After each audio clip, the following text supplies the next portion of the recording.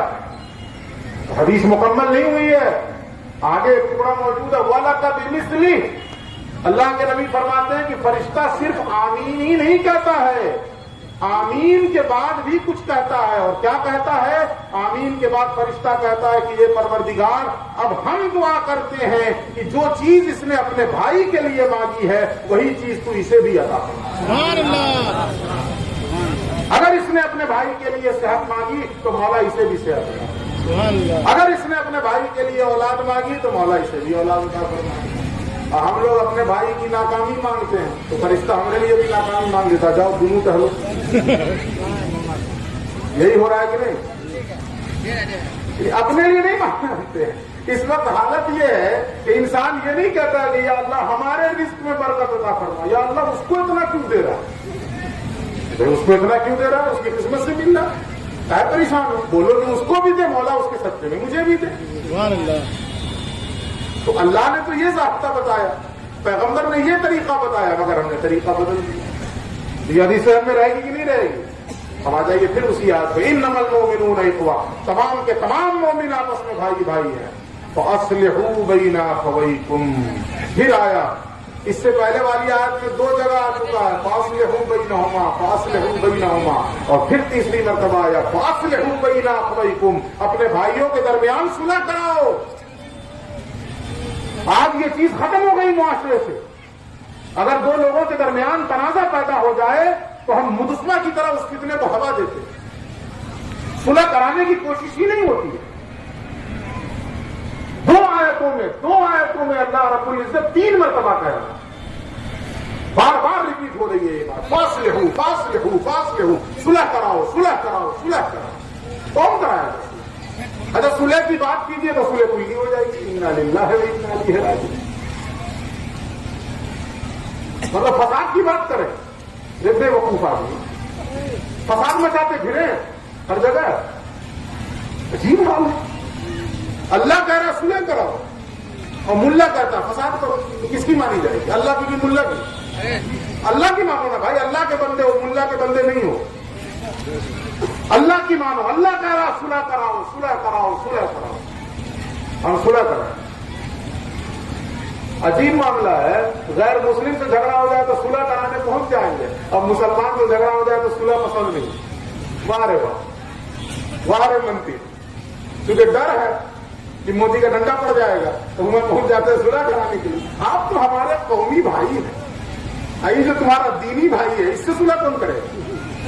وہاں قومی بھائی یاد آ رہا، یاد دینی بھائی یاد نہیں آ رہا۔ فاصلحوا بین اخویکم، اپنے بھائیوں کے درمیان صلح کراؤ۔ واتقوا اللہ لعلکم ترحمون، اور اللہ سے ڈرتے رہو تاکہ اللہ کی رحمت تمہارے اوپر ہو۔ اب اگر اس آیت کا نچوڑ یہ بیان کر دیا جائے، آخر میں دیکھیں شروع میں کیا کہا، تمام مومن آپس میں بھائی بھائی، اپنے بھائیوں کے درمیان صلح کراؤ، اور آخر میں کہا تاکہ تم پر اللہ کی رحمت ہو، تاکہ تم پر اللہ کی رحمت ہو۔ اگر تم مومنین کو آپس میں بھائی بھائی نہیں مانتے اور مومنین کے درمیان صلح کرانے کی کوشش نہیں کرتے تو صاف لفظوں میں سن لو، پھر بجائے رحمت کے اللہ کے عذاب کے مستحق ہو، پھر اللہ کا عذاب اترے گا تمہارے اوپر۔ اگر مومنین کو آپس میں بھائی نہیں مانتے اور مومنین کے درمیان صلح کی کوششیں نہیں کرتے پھر اللہ کا عذاب اترے گا۔ اللہ کی رحمت چاہیے، بھائی مانو، صلح۔ پھر اگلی آیت کیا ہے، یا ایھا الذین آمنوا لا یسخر قوم من قوم عسیٰ ان یکونوا خیرا منھم۔ اے ایمان والو، ایک گروہ دوسرے گروہ کا مذاق نہ اڑائے، ہو سکتا ہے کہ جس کا مذاق اڑایا جا رہا ہو وہی اللہ کے یہاں زیادہ بہتر ہو۔ یہ ہو سکتا ہے کہ نہیں؟ کسی کو پتا ہے کہ کون اللہ کے یہاں زیادہ بہتر ہے؟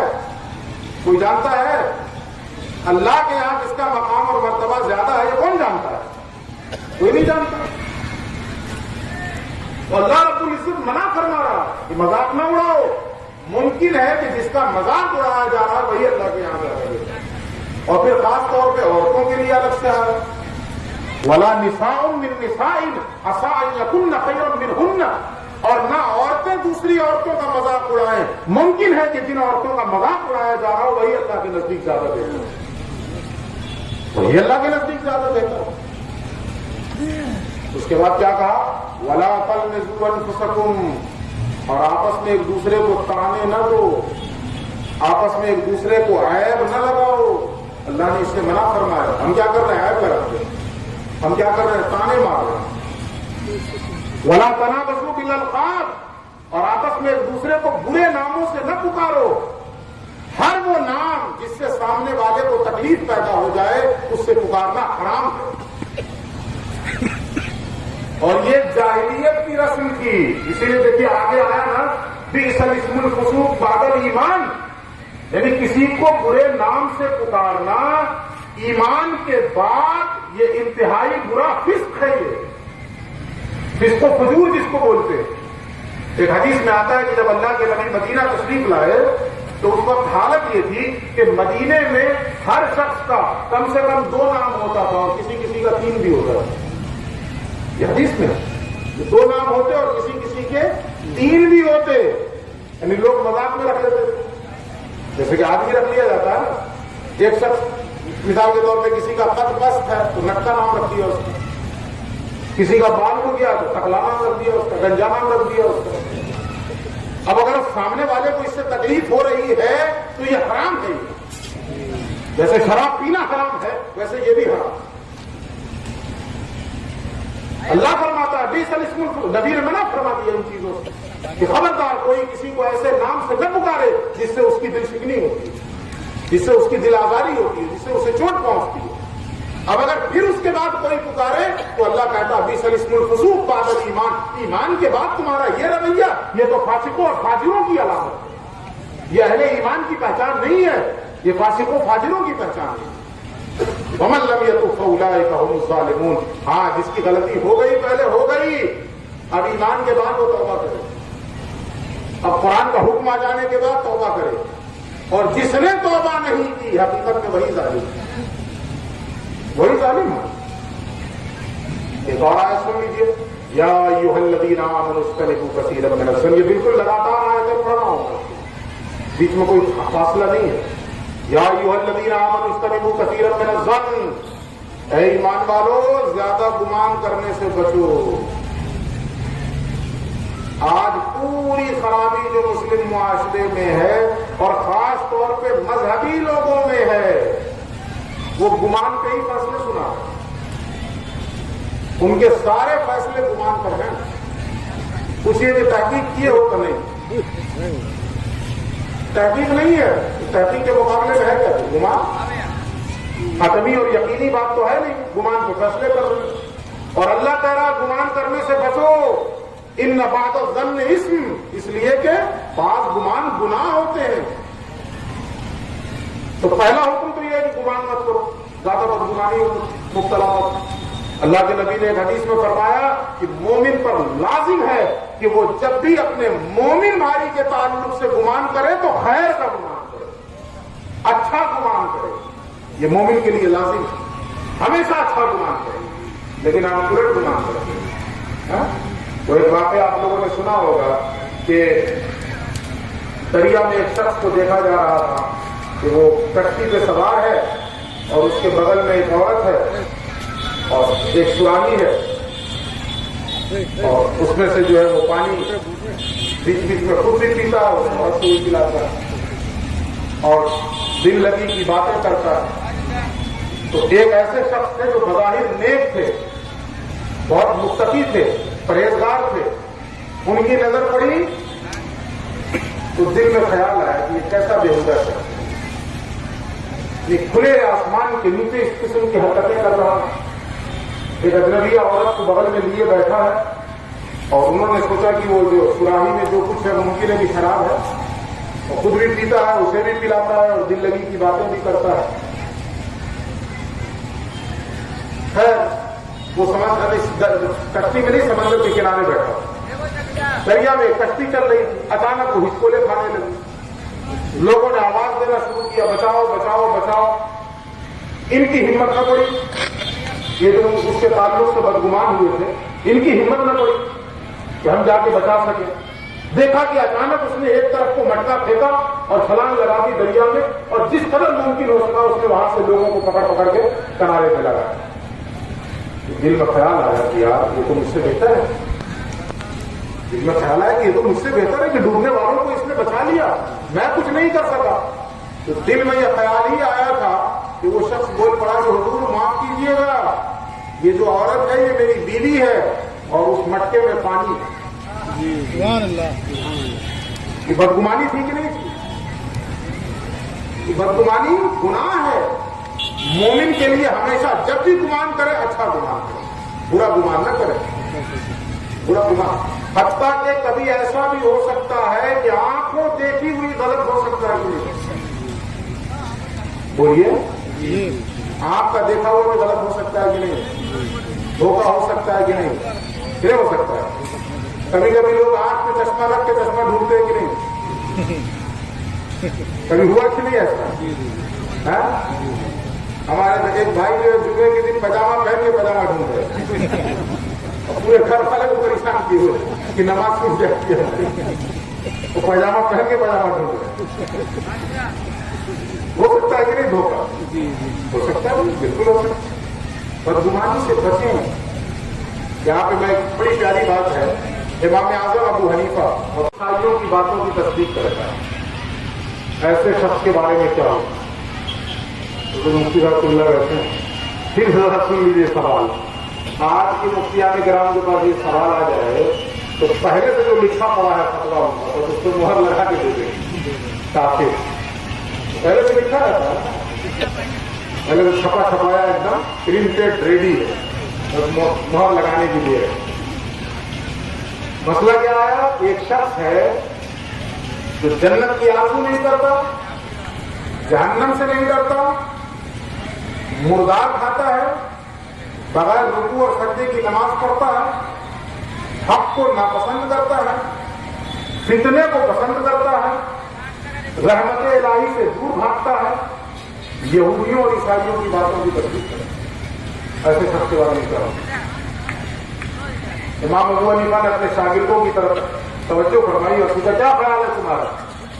ان لوگوں نے کہا کہ حضور آپ ہی بہتر بتا سکتے ہیں، ویسے لگتا ہے کہ بہت گناہگار۔ ان لوگوں نے بھی نہیں کہا کہ ایمان سے خالی، لیکن لگتا ہے کہ بہت گناہگار۔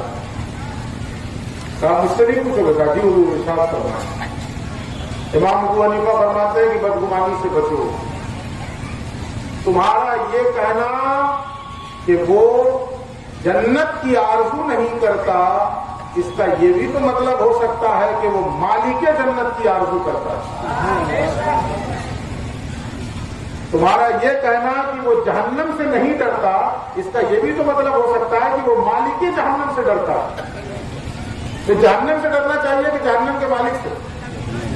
بولیے، جنت کی آرزو کرنا چاہیے کہ مالک جنت کی؟ خانقاہ کی محفل ہے نا، یہ خانقاہیوں کی محفل ہے، تو خانقاہی تو بھائی جنت کیا چیز ہے؟ ہمیں مالک جنت چاہیے۔ حضرت رابعہ بصریہ کے بارے میں ہے کہ ایک دن بغداد کی گلیوں میں جو ہے وہ ایک ہاتھ میں آگ اور دوسرے ہاتھ میں بالٹی جس میں پانی ہے لیے دوڑی چلی جا رہی ہے۔ حسن بصری سے ملاقات ہوئی، پوچھا بہن رابعہ کہاں؟ تو کہا جنت اور جہنم کو ڈھونڈنے جا رہے ہیں۔ پوچھا خیریت کو؟ کہا جنت مل جائے تو اس آگ سے اسے جلا دو، اور جہنم مل جائے تو اس پانی سے اس کی آگ ٹھنڈی کر دو۔ پوچھا کیوں؟ تو کہا تاکہ لوگ آج کے بعد سے جنت کی لالچ اور جہنم کے ڈر سے اللہ کی عبادت کرنا چھوڑ دیں۔ اللہ کی عبادت اس لیے کریں کہ اللہ ہمارا رب ہے اور ہم اس کے بندے ہیں اور عبادت ہمارا حق ہے، اس لیے عبادت ہے۔ جنت کی لالچ اور جہنم کے ڈر سے کیسی عبادت؟ تو فرمایا امام ابو حنیفہ نے کہ تمہارا یہ کہنا کہ جنت کی آرزو نہیں کرتا، ممکن ہے کہ وہ مالک جنت کی آرزو کرتا، اور تمہارا یہ کہنا کہ جہنم سے نہیں ڈرتا، ممکن ہے کہ وہ مالک جہنم سے ڈرتا، اور تمہارا یہ کہنا کہ مردار کھاتا ہے، ممکن ہے کہ مچھلی کھاتا ہے۔ مردار مچھلی کھا سکتے ہیں کہ نہیں؟ جائز ہے کہ نہیں؟ بولیے۔ صرف ایک کنڈیشن ہے کہ تالاب میں مر کے پلٹ جائے تب نہیں کھا سکتے، باقی تو کھا سکتے ہیں نا، جائز ہے نا۔ پوچھیے نا مفتی صاحب سے، نہیں مسئلہ معلوم ہے، بولیے کہاں جائز ہے۔ اس کے بعد فرمایا کہ تمہارا یہ کہنا کہ بغیر رکوع اور سجدے کی نماز پڑھتا ہے، ممکن ہے کہ وہ کسی مسلمان کے انتقال کی خبر سنتے ہی اس کی نماز جنازہ پڑھنے بھاگتا ہو۔ نماز جنازہ بغیر رکوع سجدے کی نماز ہے کہ نہیں؟ تو ایسا بھی تو ہو سکتا ہے کہ وہ نماز جنازہ پڑھنے کی طرف رغبت رکھتا ہو، اور ایک مسلمان کا دوسرے مسلمان کے حق ہے کہ نہیں ہے؟ جو حقوق المسلم حدیث میں بیان کیے گئے ہیں ان میں ایک حق یہ بھی ہے کہ اگر کوئی مسلمان انتقال کر جائے تو دوسرے مسلمان پر اس مرنے والے مسلمان کا یہ حق ہے کہ وہ زندہ مسلمان اس کی نماز جنازہ میں شرکت کرے، اس کی نماز جنازہ پڑھے۔ یہ الگ بات ہے کہ ہم لوگوں کے اندر آج یہ سب چیزیں غائب ہوتی چلی جا رہی ہیں۔ پرانے زمانے میں لوگ پیدل چلے جاتے تھے 5-5 کلومیٹر نماز جنازہ پڑھنے کے لیے، آج ہمارے پاس سواریوں کا انتظام ہے، اس کے باوجود ہم 1 کلومیٹر نہیں جا پاتے، یہ رویہ ہو گیا۔ اس کے بعد فرمایا اور کیا بتایا، ہاں تمہارا یہ کہنا کہ حق کو ناپسند کرتا ہے، یہ سوال تھا نا کہ حق کو ناپسند کرتا ہے، تو اس کا مطلب یہ بھی تو ہو سکتا ہے کہ موت حق ہے اور وہ موت کو ناپسند کرتا ہو، زندگی کو پسند کرتا ہو تاکہ زیادہ زندگی ملے، تاکہ زیادہ اللہ کی عبادت کر سکے۔ اور تمہارا یہ کہنا کہ فتنے کو پسند کرتا ہے، یہ بھی ایک سوال تھا نا کہ تمہارا یہ کہنا کہ فتنے کو پسند کرتا ہے، تو ممکن ہے اللہ کہتا ہے انما اموالکم واولادکم فتنہ، تمہارا مال اور تمہاری اولاد فتنہ ہے۔ تو بتاؤ تم میں سے کون ہے جو مال اور اولاد کو پسند نہیں کرتا؟ مال اور اولاد کو آپ پسند کرتے ہیں کہ نہیں؟ اور قرآن کہہ رہا ہے کہ مال اور اولاد فتنہ ہے، تو فتنے کو پسند کرنا ہوگا کہ نہیں؟ امام ابو حنیفہ نے کہا کہ تمہارا یہ کہنا کہ فتنے کو پسند کرتا ہے، اس کا مطلب یہ ہے۔ اور پھر مزید فرمایا کہ رحمت خداوندی سے دور بھاگتا ہے، یہ بھی ایک سوال تھا کہ رحمت خداوندی سے دور بھاگتا ہے۔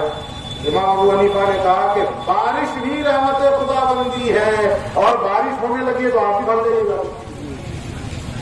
اگر بارش ہونے لگی تو آپ بھاگیے کہ نہیں اٹھ کر کے، وہاں پانی گرنے لگے ادھر بھاگ جائیے، ادھر گرنے لگے ادھر بھاگ جائیے گا، تو رحمت خداوندی سے تو بھاگنا ہوا۔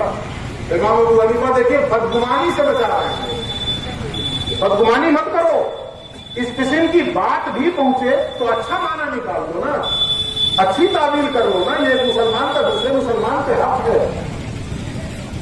اور پھر فرمایا کہ تمہارا یہ کہنا کہ یہودیوں اور عیسائیوں کی باتوں کی تصدیق کرتا ہے، یہ بھی ایک سوال تھا نا، یہودیوں اور عیسائیوں کی باتوں کی تصدیق کرتا ہے، تو امام ابو حنیفہ نے کہا کہ اس پر تو ایمان ہے۔ سورۃ البقرہ کی آیت غالباً پہلے ہی پڑھی کی ہے، وقالت اليهود ليست النصارى على شيء وقالت النصارى ليست اليهود على شيء۔ اس کا مطلب کیا ہے؟ یہودی کہتے ہیں، قرآن نے کہا کہ یہودی کہتے ہیں کہ عیسائیوں کی کوئی حقیقت نہیں ہے، اور عیسائی کہتے ہیں کہ یہودیوں کی کوئی حقیقت نہیں ہے۔ اب یہ سب جو ہے دونوں کی تصدیق کرتا ہے کہ یہودی بھی ٹھیک کرتے ہیں، عیسائی بھی ٹھیک کرتے ہیں۔ آپ بھی تصدیق کرتے ہیں کہ نہیں؟ بھائی کوئی یہودی کہے کہ عیسائیوں کی کوئی حقیقت نہیں ہے تو آپ کیا کہیے گا؟ بالکل صحیح کہہ رہا ہے۔ اور کوئی عیسائی کہے کہ یہودیوں کی کوئی حقیقت نہیں ہے تو آپ کیا کہیے گا؟ بالکل صحیح کہہ رہے ہیں۔ تصدیق ہوئی نا؟ یہ امام ابو حنیفہ کا جواب تھا۔ اس جواب کی روشنی میں پھر آ جائیے پلٹ کے، یا ایھا الذین آمنوا اجتنبوا کثیرا من الظن ان بعض الظن اثم، اے ایمان والو زیادہ بدگمانی کرنے سے بچو، اس لیے کہ بدگمانی گناہ ہے۔ کچھ سمجھ میں آیا؟ بدگمانی کریں گے آج کے بعد سے، کسی کے بارے میں بھی کوئی خبر پہنچے اچھا معنی نکال لیجیے، یہ ایک مومن کی شان ہونی چاہیے، اچھی بات اچھا مطلب نکالیے۔ ایک بات اور یہاں پہ یاد آ گئی، امام ابو حنیفہ کے پاس ایک شخص آیا اور آ کر اس نے کہا کہ حضور میں نے فلاں آدمی کو دیکھا ہے کہ روزے کے دن میں وہ کھا رہا تھا، روزے کے دن میں وہ کھا رہا تھا۔ تو جواب سنیے امام ابو حنیفہ کا، دیکھیے کیسے ٹال رہے ہیں اس کو۔ آپ اس سے کہتے ہیں ہو سکتا ہے تم نے رمضان کے علاوہ دیکھا ہو، اس نے کہا نہیں حضور ہم نے رمضانے میں دیکھا تھا۔ تو پھر امام ابو حنیفہ نے فرمایا ہو سکتا ہے تم نے رات میں دیکھا ہوگا، مغرب بعد دیکھا ہوگا۔ تو اس نے کہا نہیں حضور ہم نے دن میں دیکھا تھا۔ امام ابو حنیفہ فرماتے ہیں کہ ہو سکتا ہے کہ وہ مسافر رہا، ہو سکتا ہے کہ وہ مسافر رہا ہوگا. اس نے کہا نہیں حضور وہ مسافر بھی نہیں مقیم تھا وہ. امام ابو حنیفہ نے فرمایا ہو سکتا ہے بیمار رہا ہو. پھر رہے تھے مجھے اور یاد نہیں اور بھی اس نے کہا تو اور بھی امام ابو حنیفہ نے جواب دیا. غالباً 8 یا 10 باتیں اس نے کہی اور امام ابو حنیفہ سب کے بارے میں کچھ نہ کچھ پھیرتے رہے اسے. جب بار بار امام ابو حنیفہ نے اسے پھیرا اس کے سمجھ میں نہیں آ رہی تھی یہ بار بار کرا تو نہیں حضور ایسا نہیں ایسے تھا ایسا نہیں ایسے تھا. اچانک اس کا ذہن کلک ہوا اوہ میرا امام مجھے کہاں لے جانا چاہ رہا ہے اور میں بدبخت کہاں اٹکا پڑا ہوں. جب اس کے ذہن میں وہ چیز کلیئر ہوئی ہے تو وہ فوراً تائب ہوتا ہے شرمندہ ہوتا ہے اور کہتا ہے حضور آپ ہی صحیح کہہ رہے ہیں مجھ سے غلطی ہو گئی. بتانے کا مطلب کیا ہے بدگمانی سے بچیے کسی کے بارے میں. یہ کیا کم ہے کہ وہ رسول کا امتی ہے وہ رسول کا امتی ہے نبی کا نام لیوا اس کے تعلق سے بدگمانی سے بچیے. تو اللہ فرماتا ہے بدگمانی گناہ ہے. اس کے بعد اللہ کیا کہتا ہے اگلا حکم ولا تجسسوا اور تو ہمیں نہ لگو. پہلے تو کہا بدگمانی نہ کرو اور پھر اس کے بعد کہا تو ہمیں نہ لگو. یہ دیکھیں دونوں ترتیب میں بھی حکمت ہے. ہم لوگوں سے ہوتا کیا سب سے پہلے بدگمانی کرتے ہیں اب بدگمانی کے بعد تو ہمیں لگ جاتے ہیں. جیسے مثال کے طور پہ ایک شخص کو ہم نے دیکھا کہ وہ بائک پر کسی عورت کو بٹھا کے جا رہا ہے. بدگمانی کر دی اس کو بٹھا کے جا رہا ہے کون ہے یہ. اب بدگمانی ہوئی ہے اس کے بعد پیچھے اپنی بائک لے کے دوڑ گئے اس کو. یہ ہوا ٹو ہمیں لگنا. دیکھیں یہ جاتا کہاں یہ ٹو ہمیں لگنا. اللہ نے اس سے ہی منع فرمایا. پہلے تو کہا بدگمانی ہی نہ کرو. پہلے تو حکم دیا کہ بدگمانی ہی نہ کرو لیکن اگر بتقاضائے بشری کوئی برا گمان آ بھی گیا تو اس کو جھٹکو. ہم جھٹکتے نہیں ہم ٹو میں لگ جاتے. ہم دوسرا حکم کے خلاف کرتے. پہلے حکم کے خلاف کیا بدگمانی کی اب بدگمانی جب ہوئی تو پھر ٹو میں لگ گئے جبکہ اللہ نے اسے ہی منع کیا تھا. اچھا جب ٹو میں لگیں گے آپ کسی کے بھی تو دیکھیے سراپا حسن عمل تو کسی کی ذات نہیں ذرا سا عیب تو ہر آدمی میں رہتا ہے. کوئی آدمی ایسا ہے جو بے عیب ہے. ہم لوگوں نے بچپن میں پڑھا تھا اللہ ایک ہے اس کے بعد پاک اور بے عیب ہے. یہ تو اللہ کی شان ہے. آپ ملا میں ڈھونڈ رہے ہیں کہ بے عیب ملا مل جائے کہاں سے مل جائے بھائی. ذرا سا عیب تو ہر آدمی میں رہتا ہے. ذرا سا نقص تو ہر شخص میں رہے گا. کمی نہ کمی تو ہر شخص میں رہے کچھ نہ کچھ. تو پہلے تو منع کیا ٹو میں نہ لگو لیکن اگر پھر لگ جائے ٹو میں جب ٹو میں لگیے گا تو کچھ نہ کچھ تو ملے گا نا. ٹھیک ہے جتنا آپ سوچیں تو اتنا نہیں ملے گا لیکن 1% کچھ نہ کچھ تو مل جائے گا.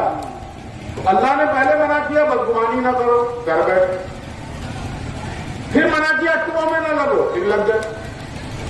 دو حکم کی خلاف ورزی ہوئی اور جب ٹو میں لگے تو کچھ مل بھی گیا کچھ پتا بھی چل گیا تو آگے اللہ کہتا ولا یغتب بعضکم بعضا. جب جو چیز تمہیں مل گئی ہے اسے دوسروں سے بیان نہ کرنا. اسی کو غیبت کہتے ہیں. ولا یغتب بعضکم بعضا. تم میں کا کوئی دوسرے کی غیبت نہ کرے. غیبت یہ نہ سمجھیے آپ میں سے بہت سے لوگ وہ ہوں گے جو یہ کہیں گے جی ہم جو بیان کیے ہیں میں قسم کھا کے کہہ رہا ہوں کہ وہ برائی اس کے اندر ہے. میں غیبت تھوڑے کر رہا ہوں. بولتے ہیں کہ نہیں بولتے ہیں لوگ. میرے بھائی غیبت اسی کو کہتے ہیں کہ سامنے والے کے اندر وہ برائی ہے اور پھر آپ نے بیان کیا اسی کو غیبت کہتے ہیں. یہ نبی کا فرمان ہے. اس لیے کہ جب نبی نے منع کیا کہ تم میں کا کوئی شخص دوسرے کی غیبت نہ کرے تو کسی نے پوچھ لیا یا رسول اللہ جو برائی اس کے اندر دیکھی جائے کیا اسے بیان کرنا غیبت ہے. تو حضور فرماتے ہیں اسے ہی بیان کرنا غیبت ہے. جو اس کے اندر نہ ہو اور اسے تم بیان کرو تو یہ تو بہتان ہے. تم نے بہتان لگایا اس کو. اب دیکھیے قرآن کیسا کلام معجز ہے کیسا معجزہ ہے. ترتیب دیکھیے اللہ نے منع کیا بدگمانی نہ کرو گھر بیٹھے تو اللہ نے منع کیا ٹو میں نہ لگے. ٹو میں بھی لگ گئے تو کچھ نہ کچھ ملے گا تو اللہ نے منع کیا غیبت نہ کرو. بیان نہ کرو اسے پردہ کرو چھپا لو اسے. اور اگر چھپا لیا کسی نے تو حدیث موجود ہے جس نے اس دنیا میں کسی اپنے مسلمان بھائی کے عیب کو چھپا لیا، کل قیامت کے دن اللہ اس کے عیب چھپا لے گا۔ ہم میں سے کون شخص ہے جس کی یہ آرزو نہ ہو کہ کل قیامت میں اللہ میرے عیب چھپا دے؟ ہر شخص کی آرزو ہے کہ نہیں کہ کل قیامت کے دن اللہ میرے عیبوں پہ پردے ڈال دے؟ جیسے آج اللہ پردہ ڈالے ہوا ہے کہ نہیں پردہ؟ بولیے، اگر پردہ اٹھا دینا اللہ رب العزت تو سماج کو چھوڑیے، بیوی بچوں کے سامنے منہ دکھانے کے لائق نہیں رہیں گے، بیوی بچوں کے سامنے منہ دکھانے کے لائق نہیں رہیں گے۔ یہ اللہ کی شان ستاری ہے کہ اس نے ہمارے عیبوں کو چھپا رکھا۔ تو جیسے اس نے دنیا میں عیب چھپا رکھے ہیں، یہ آرزو ہے کہ نہیں کہ کل قیامت میں بھی اللہ عیب چھپا لے؟ ہے نا آرزو، یہ تمنا ہے نا کہ کل قیامت میں بھی اللہ عیب چھپا لے؟ تو اس کے لیے کرنا کیا ہوگا؟ دنیا میں جس کسی کا عیب پتا چلے اسے دوسروں سے بیان مت کیجیے، بلکہ اس کے عیبوں پہ پردہ ڈالیے۔ دنیا میں ہم اللہ کے بندوں کے ساتھ جو رویہ رکھیں گے، کل قیامت کے دن اللہ ہمارے ساتھ وہی معاملہ کرے گا۔ اگر ہم یہاں لوگوں کے عیب چھپائیں گے، کل قیامت میں اللہ ہمارے عیب چھپا دے گا۔ ہم یہاں ڈھنڈورا پیٹیں گے تو ہم کتنے لوگوں کے سامنے عیب کسی کا کھول دیں گے؟ 1000 2000 5000 10,000 اتنے ہی لوگوں کے سامنے نہ کھول پائیے گا۔ فیس بک پہ بھی ڈال دیجیے گا تو آپ کے فیس بک فرینڈ میں 5000 ہوں گے، ان کے فرینڈ میں 5000 ہوں گے، 50,000 میں پہنچا دیجیے گا، 1,00,000 میں پہنچا دیجیے گا۔ لیکن اس کے بدلے کے طور پہ جب قیامت میں اللہ آپ کے عیب کھولے گا، میرے عیب کھولے گا، تو وہاں 10,000 50,000 نہیں ہوں گے، اولین سے لے کر آخرین تک، آدم سے لے کر آخری انسان تک میدان قیامت میں موجود ہوگا، اور ان سب کے سامنے ہمارے عیب کھل جائیں گے۔ تو سوچئے کیا ہوگا؟ اس لیے اللہ نے کہا وَلَا يَغْتَبْ بَعْضُكُمْ، کوئی ایک دوسرے کی غیبت نہ کرے، ایک دوسرے کا عیب ظاہر نہ کرے، اور اگر کیا غیبت تو دیکھیے کتنی سخت وعید ہے اس پر۔ اللہ کہتا ہے يُحِبُّ أَحَدُكُمْ أَن يَأْكُلَ لَحْمَ أَخِيهِ مَيْتًا، کیا تم میں سے کوئی شخص یہ پسند کرے گا کہ اپنے مرے ہوئے بھائی کا گوشت کھائے؟ یہ صرف دھمکی نہیں ہے، غیبت کرنا گویا اپنے مردار بھائی کا گوشت کھانا۔ آپ حلال جانور اگر وہ مر جائے تو اسے نہیں کھاتے، حلال بکرا ہے، حلال ہے، مر جائے تو حرام ہو گیا نا، مر جانے کو تو کھائیں گے آپ؟ نہیں کھاتے آپ۔ اگر دعا کرنے سے پہلے مر جائے تو مردار ہو گیا، حرام ہو گیا، نہیں نہ کھاتے آپ۔ انسان کا گوشت تو ویسے ہے، اور اس میں بھی اپنا بھائی۔ اللہ رب العزت فرما رہا ہے غیبت کرنا گویا اپنے مردار بھائی کا گوشت کھانے کے مطابق۔ تو ہر شخص نہ پسند کرتا ہے اس چیز کو۔ اگر آپ کا بھائی مر جائے اور کوئی کہے بہت بھوک لگی ہے ذرا بنا لو اچھی بولی ہے، پسند کیجیے گا اس چیز کو، اس کا منہ نوچ لیجیے گا بولنے والے، اور اسی بھائی کی غیبت کر رہے ہوتے ہیں زندگی میں، اسی بھائی کے عیبوں کو ظاہر کر رہے ہوتے ہیں، اسی بھائی کے عیبوں کو اٹھا رہے ہوتے ہیں۔ ان رویوں سے باز آئیے۔ اللہ رب العزت فرماتا ہے جو کچھ ہوا سو ہوا، آج سچی توبہ کریں، جو کچھ ہمارے اندر یہ خرابیاں پائی گئی ہم اس سے اللہ کی بارگاہ میں ندامت کے ساتھ توبہ کریں۔ ان اللہ تواب الرحیم، یقیناً اللہ رب العزت توبہ قبول فرمانے والا اور رحم کرنے والا۔ تو یہ وہ باتیں ہیں جو ایک آئیڈیل سوسائٹی کے لیے ضروری ہیں۔ اگر ہم میں کا ہر شخص اس کردار کا حامل ہو جائے، ہر شخص بدل جائے، تو بتائیے آٹومیٹکلی معاشرہ خوبصورت ہو جائے گا کہ نہیں؟ آٹومیٹکلی سماج ایک ایسا سماج بن جائے گا جس سماج کو ہم بجا طور پر اسلامی سماج کہہ سکتے ہیں۔ بجا طور پر ہم اس سماج کو اور اس سوسائٹی کو اسلامی سماج اور اسلامی سوسائٹی کا نام دے سکتے ہیں۔ لیکن آج ہماری حالت بالکل اس کے الٹ ہے۔ نتیجے کے طور پہ جو کچھ ہمارے ساتھ ہو رہا ہے وہ ہماری نظروں کے سامنے ہے۔ تو میرے بھائی، ان اللہ لا یغیر ما بقوم حتی یغیروا ما بانفسہم، اللہ رب العزت اس وقت تک کسی قوم کی حالت نہیں بدلتا جب تک وہ قوم خود اپنے آپ کو نہ بدلے۔ تو ہماری جو اس وقت حالت ہے نا، یہ ہمارے اپنے اعمال کا نتیجہ ہے، یہ ہمارے اپنے کردار کا نتیجہ ہے کہ ہم اپنی زبان سے اپنے آپ کو مسلمان تو کہتے ہیں، لیکن ہمارے شب و روز کے جو اعمال ہیں، ہماری زندگی کی جو چلت پھرت ہے، کہیں سے بھی اس میں اسلام کی بو و باش نہیں پائی جاتی، اسلام کی خوشبو نہیں پائی جاتی۔ اس لیے خدا را صرف نمازوں سے ہی مسلم نہیں ہوں گے. اسلام کا ایک پارٹ عبادات بھی ہے، لیکن اسی اسلام کا ایک پارٹ اخلاقیات بھی ہے، اسی اسلام کا ایک پارٹ معاملات بھی ہے. تو ہم اخلاقیات میں بھی مومن بنے، معاملات میں بھی مومن بنے.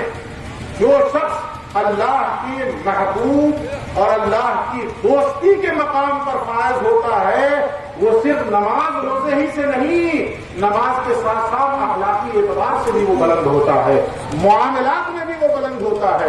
اس کے اندر انکساری ہوتی ہے، اس کے اندر عاجزی ہوتی ہے، تب وہ اللہ کا محبوب ہوتا ہے. آج جن کا ہم عرس کرنے بیٹھے ہوئے ہیں، حضرت بڑے مولانا علیہ رحمۃ اللہ، مجھے قاری صاحب قبلہ نے بتایا کہ ساری زندگی اس بات پر اڑے رہے کہ ہمارا مکان مٹی کے علاوہ اور کسی چیز کا نہیں ہونا چاہیے. کہاں ملیں گے ایسے لوگ آج کے زمانے میں؟ آج کے زمانے میں تربیت کا نتیجہ ہے نا. اس خانقاہ سے وابستہ میں خانقاہ معظم کی بات بتاؤں. 2 سفر قبل جب حاضر ہوا خانقاہ میں، حضور صاحب سجادہ سے دن میں، حالانکہ آپ کا معمول یہ ہے کہ عصر کے بعد تشریف رکھتے ہیں، لوگوں سے ملاقات ہوتی ہے، لیکن دن میں مجھے نکلنا تھا تو میں نے خبر بھجوائی کہ حضور اجازت چاہتا ہوں اور شرف ملاقات چاہتا ہوں. تو آپ جو اپنا خاص خلوت خانہ ہے اس میں تشریف رکھتے ہیں دن میں، اس میں آپ نے بلوایا. خیر میں وہاں گیا تو میں نظر اٹھا کے دیکھا تو بہت قدیم عمارت ہے، بہت پرانی عمارت. ہم نے ذکر باتوں میں ہم نے عرض کر دیا کہ حضور یہ تو بہت پرانی عمارت ہے، اب اس کی توسیع کب کروا رہے ہیں؟ تو جواب آپ کا کتنا خوبصورت تھا. آپ نے فرمایا کہ توسیع یا اس میں نئی تعمیر تو آج چاہیں تو آج ہو جائے، لیکن اس عمارت میں جو ہمارے مشائخ کے انفاس کی برکتیں ہیں، وہ برکتیں میں کہاں سے لاؤں؟ یہ حضور صاحب کا جواب. اس عمارت کے اندر جو ہمارے بزرگوں اور ہمارے مشائخ کے انفاس کی برکتیں ہیں، ان برکتوں سے میں کیوں محروم ہوں؟ آنے والی نسل جو کرنا ہے کرے گی، میں نہیں کروں گا. یہ جواب حضور صاحب میری آنکھوں میں آنسو آ گئے، قربان ہو گیا. تو یہ بڑے مولانا کی فصل تربیت کا نتیجہ کہ پکا مکان نہیں بننے چاہیے اور مٹی کے مکان میں زندگی گزارنا. تو یہ اللہ والے ہوتے ہیں جو معاملات میں بھی مومن ہوتے ہیں.